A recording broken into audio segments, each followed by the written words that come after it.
مختلف چوروں اور ڈاکوؤں کی کہانیاں ہر جگہ آپ نے سنی ہوں گی، لیکن ایک ایسا چور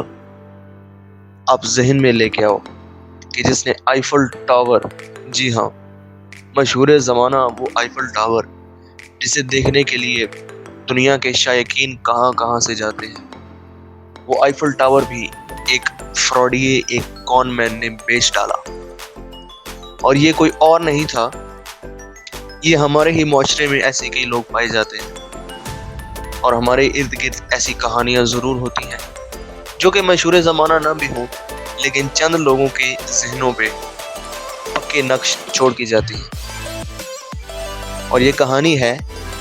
آسٹریا ہنگری سے تعلق رکھنے والے ایک ہنرمند فنکار کی،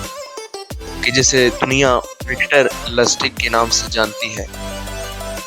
جنہوں نے اپنے مجرمانہ کیریئر کا آغاز اس وقت کیا جب دنیا میں ورلڈ وار 1 تقریباً شروع ہو چکی تھی۔ 20ویں صدی کے اوائل میں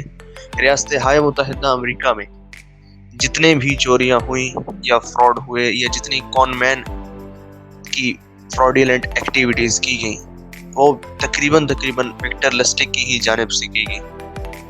یہ ان کا ایک مجرمانہ کیریئر تھا جو کہ یورپ امریکہ تک محدود تھا، کہ انہوں نے آئیفل ٹاور کو 2 بار بیچا اور ایک مشہور زمانہ رومینین باکس گھوٹالے کو بھی انجام دیا۔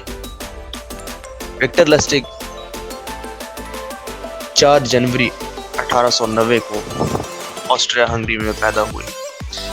وکٹر کی پیدائش آسٹرین ہنگرین علاقے بوہیمیا میں ہوئی تھی۔ لسٹک بچپن سے ہی بہت ذہین تھا اور اس کے بارے میں مشہور تھا کہ یہ چیزوں کو بہت جلد یاد کر لیتا ہے، سمجھ لیتا ہے اور چیزوں پہ اپنی گرفت مضبوط کر لیتا ہے۔ 19 سال کی عمر میں پڑھائی کے دوران اس نے جوا کھیلا، اور جوئے کا ایک مشہور قصہ کہ اس نے ایک عورت کے ساتھ جوا کھیلا اور اس کے ساتھ کوئی فراڈ کیا، تو اس عورت کے بوائے فرینڈ نے اس کی آنکھ پہ مکہ مارا، جہاں اسے ایک نشان پڑ گیا، اور یہ نشان کافی عرصے تک اس کے چہرے پر پیوست رہا۔ اس نے اپنی فراڈ والی زندگی کا آغاز کچھ ایسے کیا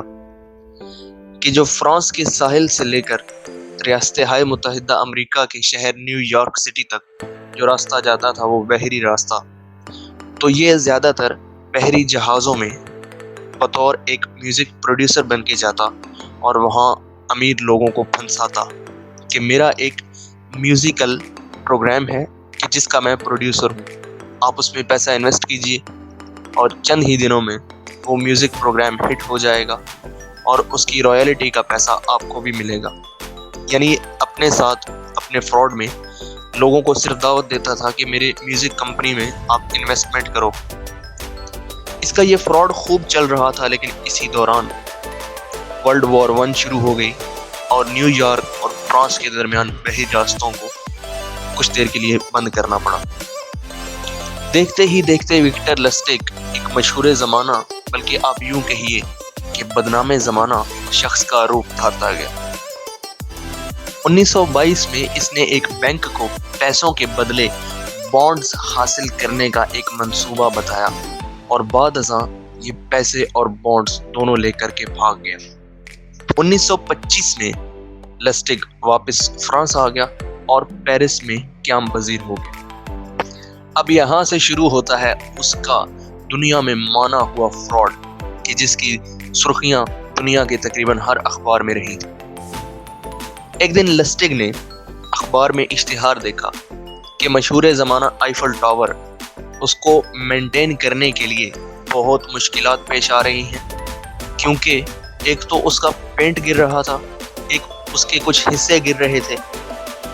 کچھ حصوں پہ زنگ تھا، اور بہت سے مسائل درپیش تھے، کہ جس سے سٹی گورنمنٹ کو وہاں پر پیسہ لگانے میں بہت مشکل پیش آ رہی تھی، اور اس بات کی کوئی گارنٹی بھی نہیں تھی کہ کل یہ ایک کامیاب منصوبہ ثابت ہوگا کہ نہیں ہوگا، کیونکہ آئیفل ٹاور کی مشہور زمانہ جو اس کے حسن تھا، رانائی تھا، وہ گرتی ہی چلی جا رہی تھی۔ تو لسٹک نے سوچا کیوں نہ اس بات پہ ایک فراڈ کیا جائے۔ اس نے